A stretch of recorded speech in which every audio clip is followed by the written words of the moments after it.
Welcome to the Empowered Team Podcast. I'm your host, Kari Schneider, and today we're going to talk about one of those things that you can't ignore. It's the red flags.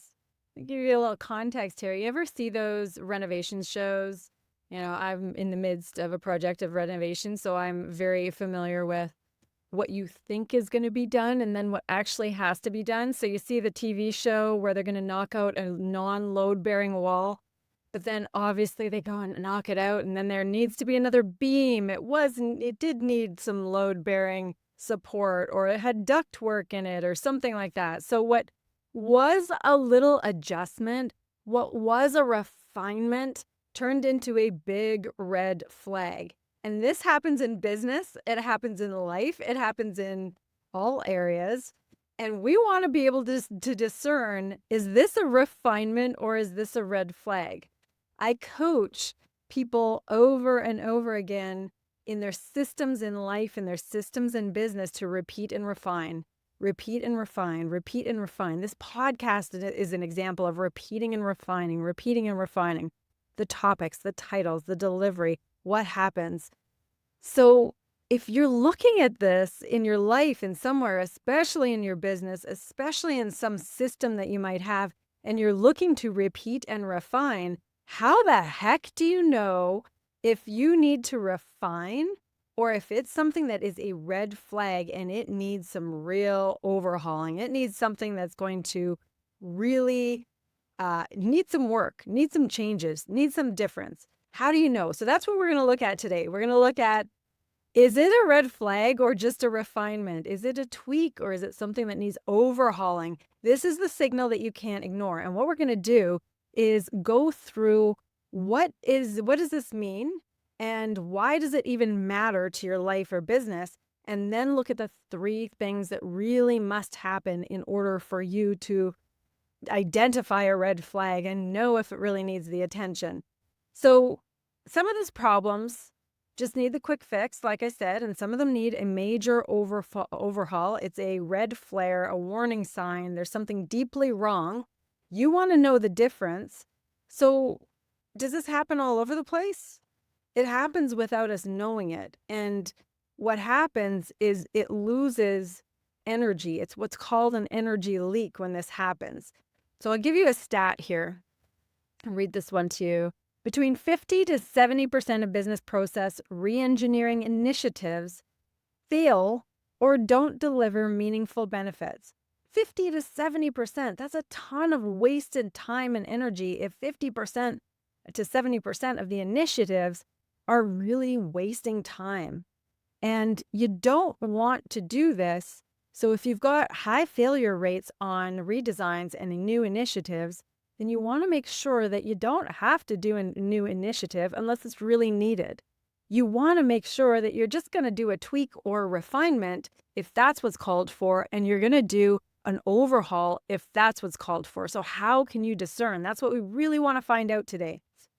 And again, don't be afraid to apply this to other areas, your relationships, your personal life. It's not just for business. It's for how we lead in everything that we do. Okay, so here we go. Why does this matter? What is it even? So first of all, repeat and refine.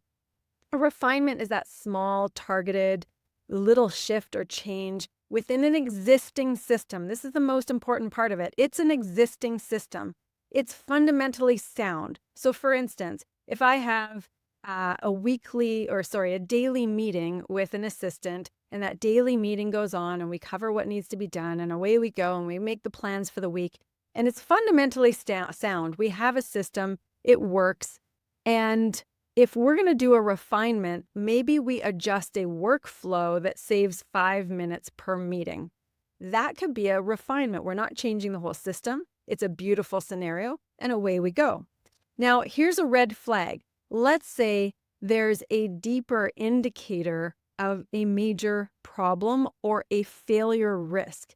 This is indicating a flawed system. There's a major change that might be needed or an escalation immediately. In this kind of scenario, let's say there's a repeated compliance breach. Or another example is, let's say there's a new accountant coming in.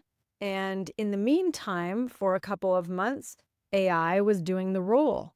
But the new accountant needs to be brought in because in the discovery of repeat and refine, there were major missings, major problems. It needed to be escalated to bring that accountant in. That would be a major red flag. And that's why the escalation of bringing an accountant in to find things out and see what needs to be done. So here's the benefits of knowing the difference so that you can distinguish the two. If you've got these benefits, then you end up having greater efficiencies. You're not going to be wasting resources on doing a new initiative, doing a redesign when it's really not needed. All that was needed was a refinement. So why do a whole initiative, an entire redesign, when that wasn't the thing that's needed? We also want to look at risk reduction. If we keep repeating and refining and repeating and refining, and that's just the pattern, but we're not looking for red flags on the radar, then we're really not understanding the risk. We don't have a true risk assessment overall. So we want to be able to spot those major problems before they escalate and turn into something that's even greater. And then team morale. When you have a system like this for a group of people that you are leading, what it does is it prevents frustration from endlessly fixing symptoms. We don't want to be fixing symptoms. We want to identify symptoms so that we see that the symptoms are from what? What is the cause? What is the thing that's making those symptoms happen? Because if you've got a group of people and they're experiencing the same pesky issues over and over again, then everyone will know that there's a deeper issue that's not being addressed. And that's when morale falls, because they don't want the continual frustrations. They do want to contribute. They do want to make a difference and do their role as best they can. But if they're being held back by something that's not being really addressed, that ends up decaying or decreasing that overall morale. We don't want that. And then overall, when we look at a business context, we want to be agile, especially in small business. Small business is known for being agile, being able to pivot, being able to adjust on the fly. That's what has them survive. Big business, not as much. Bigger systems come into big business. However, when we look at agile retrospectives, we're looking at a continual repeating and refinement after a project, after a quarter, after certain times of the year. Then we've got these opportunities to do continual improvement. In a business, we want to grow. We want continual improvement. We want environments that are creating greater reach, greater outputs, greater profitability. This is where, when we're going through common checkpoints and quarterly reviews, the discernment between refinement and red flags really matters. Because if we're always focused on continual improvement, it's just a refinement, it can mask a major problem that's underneath. So in a business context, business is there to solve the problems of the world, whether it's food, whether it's people's needs and desires, whatever it is, but business is there to solve the problems of the world.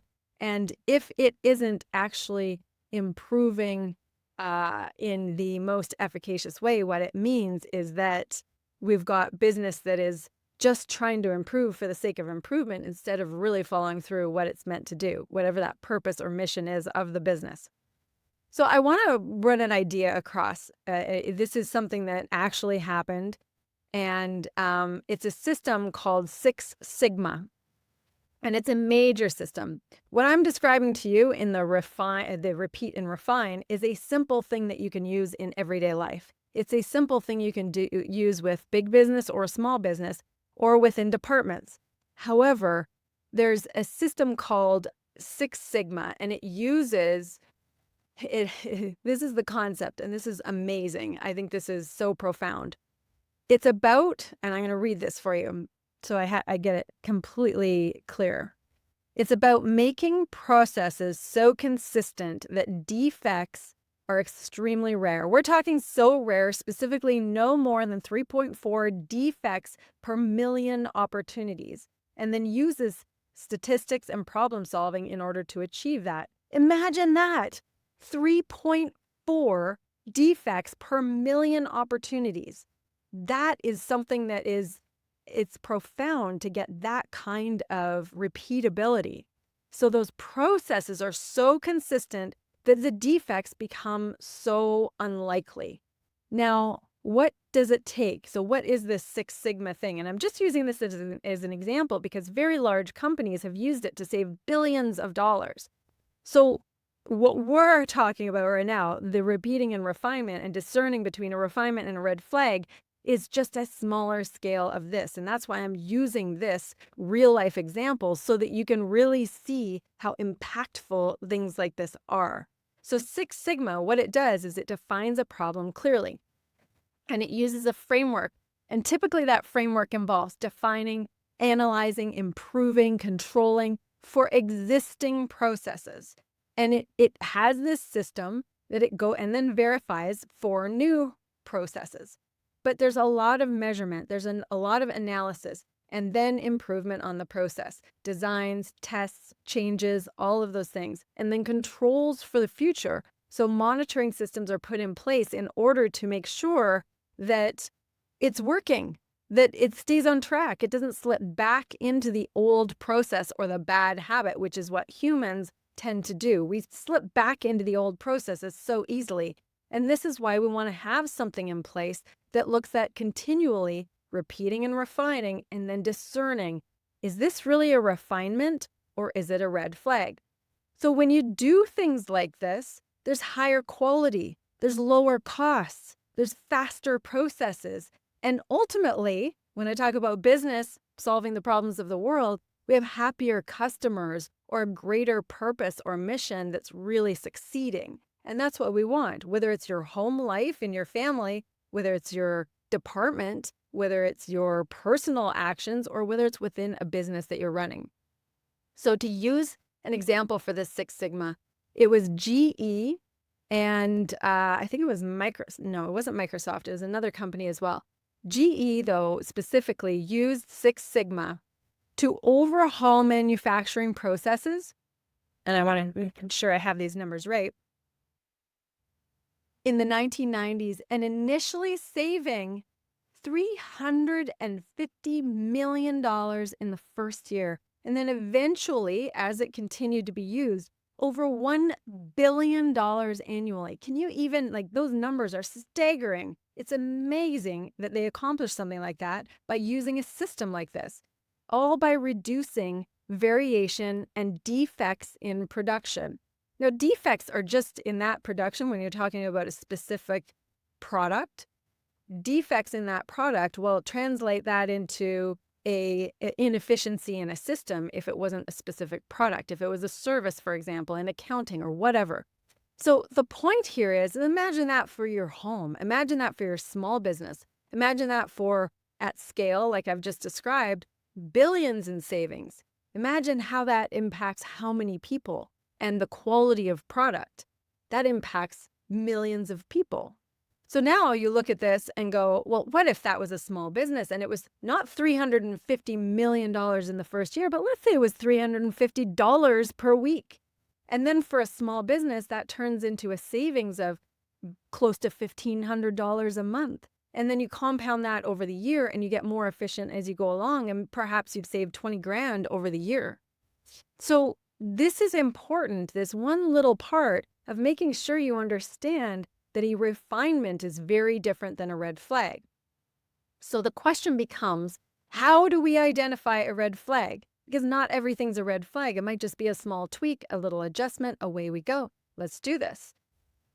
So the first thing we want to do, and this one has been highly effective for me in coaching environments, and it's asking the 5 whys. And I don't always do it in this fashion. Sometimes it's 7 whys. Sometimes I will ask about a problem instead of a why, but we're looking for a qualitative root cause. A qualitative root cause just means that there's something that is a cause and it's layered underneath a number of symptoms. And usually what people do is they identify the symptoms first. It's just like your body. If you had a symptom in your body and there was a hive on your arm and you look at the hive on your arm and you're like, oh my gosh, I have an itchy arm. And then you realize that, well, isn't that interesting? I have an itch. I'm going to put something on the itch. But you don't know where the itch came from. You don't know why it's there. And then you discover, oh, interesting. It's every time I go for a walk. Oh, but not every walk. Every time I go for a walk in the forest with these types of trees. And then eventually you discover that the cause is a certain type of branch or needle or leaf that's on your arm, and it causes a rash. But you want to find out the cause, and it takes a lot of questions. Oh, you have an itch on your arm. When did that start? Why was it there? What happened before that? There's a number of questions, and that's why the 5 whys become very effective. Sometimes 7 whys people use. So you start with the surface issue. Why? Until you repeat that until you hit the root. Sometimes I'm asking this in a way that says, well, what is the problem? And someone will tell me the problem. This job didn't get done. It got completed poorly, ineffectively. And then I'll say, well, what's the real problem? And then they'll say, well, it didn't get done. That person didn't execute on the task. Well, what's the real problem? That person wasn't under a directed timeline. Well, what's the real problem? And then it turns out in the long run, there was a relationship rift between the employee and the employer, and the communication eroded. And then ultimately, the symptom in the long run turned into a job not complete. Maybe it was construction, maybe it was something else, but the job wasn't complete.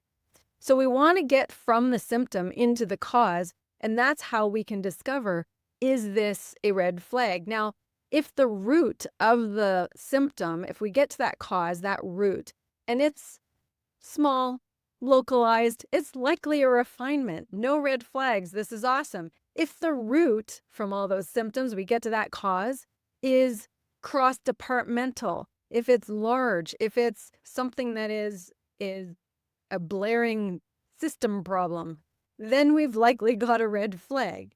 So these are the examples that you want to look for, and it doesn't always show up the way we think it will. Sometimes we're solving for the symptom, and we are used to solving for the symptom, and we have to go a little deeper in order to stop having that symptom. Okay, step 2. So that's a qualitative analysis. We're looking at the 5 whys. A quantitative analysis, we want some data-driven validation. When we've got data, we can quantify things. I always say numbers don't lie. They don't tell the whole story. Numbers don't lie, but they don't tell the whole story. So that's why we've got the 5 whys. That's the rest of the story that's going on. But the data is often pointing, which direction should we look? Which direction do we need to check out? Because there's some symptoms here that are saying, there's a problem. What is it? So we want things like relevance, frequency, costs, deviation from targets, missed deadlines.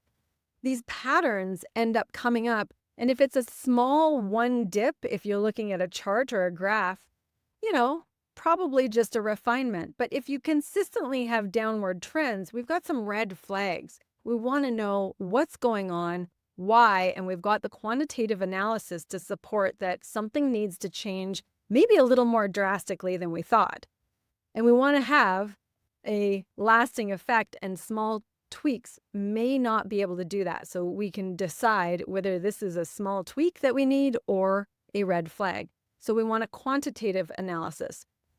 And then lastly, the third thing that we want to use to discern is going to be a impact mapping or impact or risk mapping. Is this a massive problem, a medium problem, a small problem? What we want to do, usually a 2x2 scale works really, really well. The likelihood of a problem, high or low. The impact, high or low. When we look at impact of that risk and we look at likelihood and we go and put those on a 2x2 scale, if it's low impact and low likelihood of a problem, you're likely looking at a refinement. If it's high impact and high likelihood, then you're looking at a red flag. So this helps teams or groups decide whether to escalate something to go, okay, we need some major action. This is a red flag. We got to do something. And maybe we escalate it to someone beyond a employee or management. Maybe it goes to a leadership role to decide what needs to happen, a higher level of authority. All right.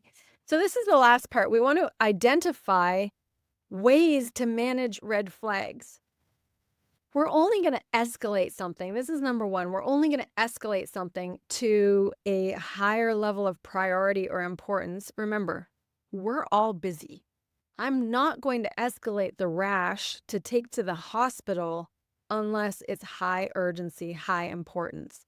So I want to quantitatively understand how frequently does that happen? How itchy is it? Where does it appear? How big is it? I want to qualitatively understand why did that occur then? What happened before that? I want to go into why, find the root cause.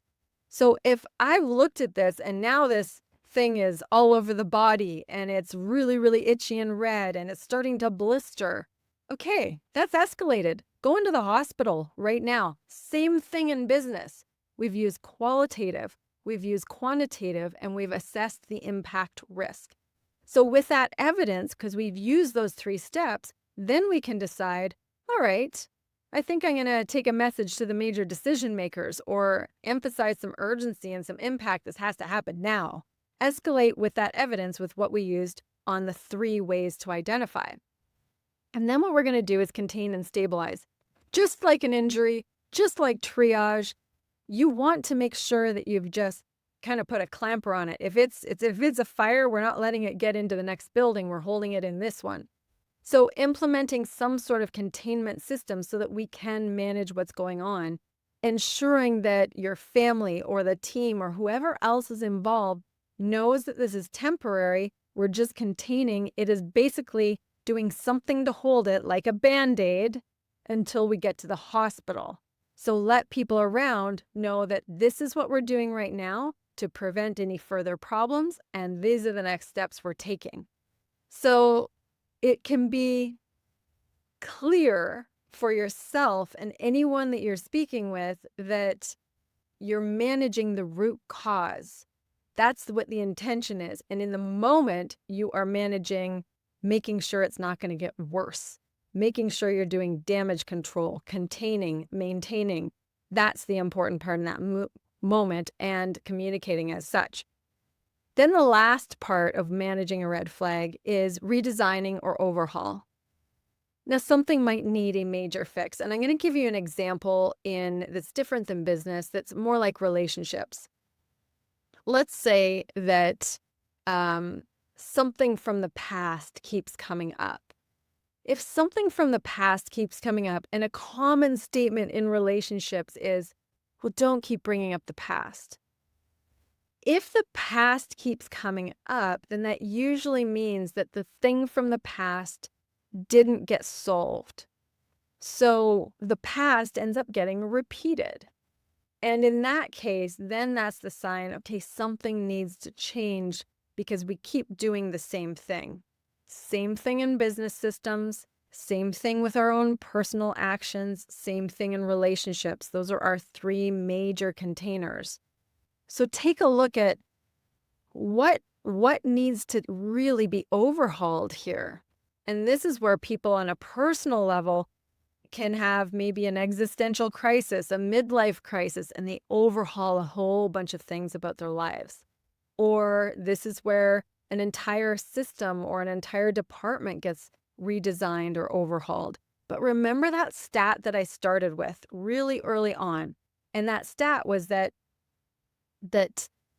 now I got to read it, 50 to 70% of business process redesign and initiatives fail or don't deliver meaningful benefits.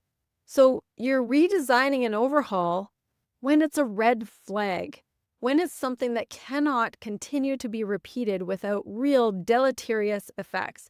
We want to make sure that we understand that we're going to redesign an overhaul. We're prepared to do that, but only for red flags, not for things that don't need it. This is involving the root causes. It's a project, not a tweak, and it's going to involve a structured problem-solving framework, something like the 6 Sigma that I had mentioned, so that it really makes a difference. And that takes a lot of energy. It takes a lot of thinking. So make sure that if you're going to do that, it's a real red flag. Make sure you've done the work to identify it. So here's what I want you to leave this with today is really understand that you can identify the difference between a refinement and a red flag. Stop ignoring the red flags. Stop treating things like it's just a little tweak or refinement. And when you can discern between the two, it becomes so easy to go, oh my gosh, I don't need to spend tons of energy on that. This is a minor tweak. Or, holy cow, we have to stop ignoring all these little things, and there's a major core problem, and we want to get to the root cause. So, for you, for your life, for your business, is it a red flag or is it just something that needs refinement? Make sure you know the difference. Don't waste your time and years and money and resources and energy in missing a red flag or refinement. Don't mismatch your energy to the wrong thing. Discern between a red flag and a refinement so that when you're refining and you're repeating and you're deciding what to do next, it's with intention. Remember, you are here for self-mastery. You're here not to be wasting your time on things that don't serve you because you're up to big things. You want to take action, take care of yourself, take care of others, and be up to something bigger than yourself. And if that's the case, make sure you know what you're doing. Discern between a red flag and a refinement. You've got this. Share this with someone who you know might have been banging their head against the wall, doing the same thing, and it's not working. Make sure they can discern between the two. Go get it. Have a great week, everyone.